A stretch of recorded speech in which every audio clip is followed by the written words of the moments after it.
C high school પાસે કારનો ગંભીર અકસ્માત. આબુ રોડથી અમદાવાદ જતી કાર પલટી મારી એક વ્યક્તિને ગંભીર ઇજા. બનાસકાંઠા જિલ્લાના દાતા શહેરમાં આજ રોજ એક ગંભીર અકસ્માત સર્જાયો હતો.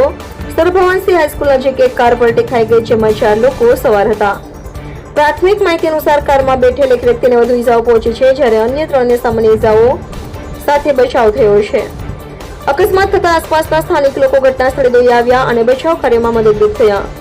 કારનો ધડાકો એટલો ભયાનક હતો કે 3 ફૂટ ખાડામાં કાર પલટી મારી ગઈ અને સરકારી ડિવાઈડર પણ તૂટી પડ્યો. સ્થાનિક લોકોમાં એ વાતની પણ ચર્ચા થઈ રહી છે કે કારમાં બેઠેલા લોકો દારૂમાં નશા હોવાની શંકા છે. આબુ રોડથી અમદાવાદ તરફ જઈ રહી હતી કાર અચાનક નિયંત્રણ બહાર જતા અકસ્માત સર્જાયો હોવાનું અનુમાન છે. અકસ્માતને લઈને વધુ તપાસ સ્થાનિક પોલીસ દ્વારા તપાસ હાથ ધરવામાં આવી રહી છે. રિપોર્ટર રાજેશ ઠાકોર, દાતા.